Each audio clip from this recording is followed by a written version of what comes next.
राधे राधे दोस्तों, बहुत बहुत स्वागत है आप सभी का एक बार फिर से आपके अपने चैनल पर। आइए दोस्तों, इस वीडियो में हम लोग जान लेते हैं कि अधिक मास में या पुरुषोत्तम मास में घर में जो गर्भवती स्त्रियां होती हैं उनका उतारा कैसे किया जाता है या लौंद का महीना कैसे पूजा जाता है। इसके साथ ही मैं आपके साथ वीडियो में आगे शेयर करूँगी कि जो 33 पुओं का दान होता है, जो अनूप दान होता है, वो कब किया जाता है और कैसे किया जाता है।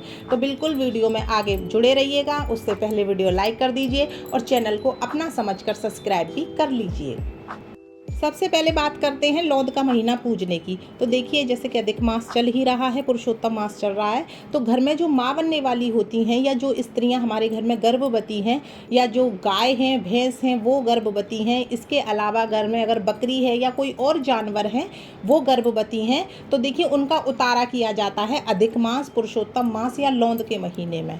ठीक है। देखिए, माँ होती हैं, वो किसी भी रूप में हो सकती हैं, किसी भी वर्ग में हो सकती हैं। तो आप अगर खुद माँ बनने वाली हैं तो अपना स्वयं का उतारा कर सकती हैं, स्वयं का पुओं से उतारा करके दान कर सकती हैं। इसके अलावा आप जो घर में जानवर हैं, जैसे कि मैंने बताया माँ बनने वाली हैं, आप उनका भी बिल्कुल कर सकती हैं। ठीक है।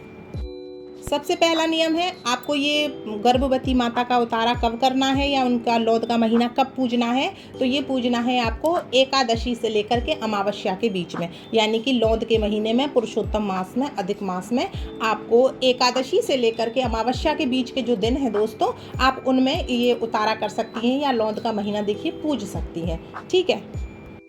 कौन पूज सकता है? तो देखिए, अगर आपके घर में आपकी सास हैं, ननद हैं, जेठानी हैं, वे आपका उतारा कर सकती हैं, आपका लौंद का महीना पूज सकती हैं। इसके अलावा आप स्वयं भी, जैसे कि घर में कोई है नहीं है तो आप स्वयं भी अपना उतारा कर सकती हैं, लौंद का महीना पूज सकती हैं। घर में जो जानवर हैं दोस्तों, अगर वो कोई गर्भाणी है या गर्भणी है, माफ़ कीजिए, तो आप उनका उतारा खुद से भी कर सकती हैं। ठीक है।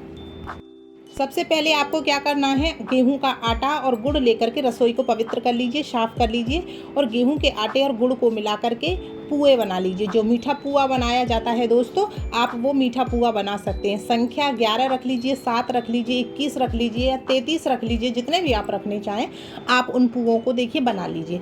इसके बाद सबसे पहले भगवान विष्णु की स्नान आदि कराइए, उनको तिलक लगाइए, उनकी आरती कीजिए। पुओं का भगवान विष्णु को भोग लगाना है, यानी कि सबसे पहले हमको नहा धो करके भगवान विष्णु की पूजा करनी है।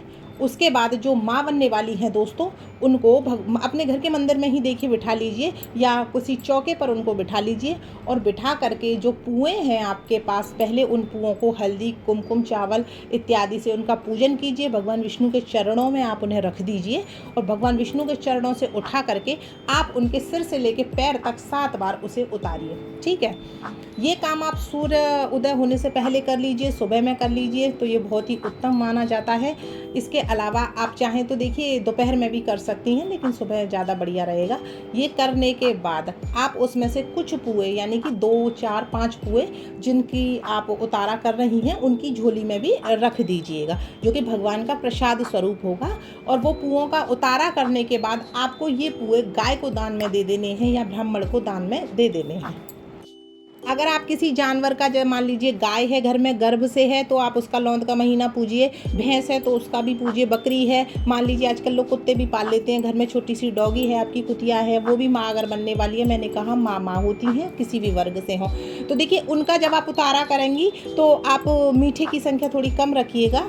कुछ जानवरों को मीठा नहीं देते हैं, बाकी उतारा करके उनको ना खिलाइएगा। जैसे आपने गाय का उतारा किया तो उसी गाय को आप वो उतारा ना खिलाइए, किन्हीं दूसरी गायों को दान में दे दीजिए। ठीक है। इसके साथ ही आप ब्राह्मणों को कुछ वस्तुएं दान में दे सकते हैं, वस्त्र आदि दे सकते हैं, कुछ रुपया पैसा भी आप दान में दे सकते हैं। ये बहुत ही शुभ माना जाता है। जो होने वाला बच्चा होता है दोस्तों, उसके ऊपर से भार उतर जाता है, उसके जो दोष होते हैं वो दोष भी साथ के साथ मिट जाते हैं। इसीलिए ये लौंद का महीना पूजा जाता है। आइए अब बात कर लेते हैं 33 पुओं के दान के बारे में। तो ये गर्भवती महिलाओं से अलग होता है। आप इस पुए का दान अधिक मास में ज़रूर से ज़रूर करें। इनको कैसे किया जाता है? तो देखिए, आपको 33 पुए बनाने होंगे। 30 पुए 30 दिन के हिसाब से बनाने होंगे और 3 पुए आपको अधिक बनाने होते हैं। हमारी हिंदू सभ्यता जो है दोस्तों, उसमें आज भी कहीं ना कहीं इस बात की मान्यता है कि अपने मान पक्षों के यहाँ भोजन करने, जैसे बहन बेटियों के यहाँ लोग खाना खा लेते हैं।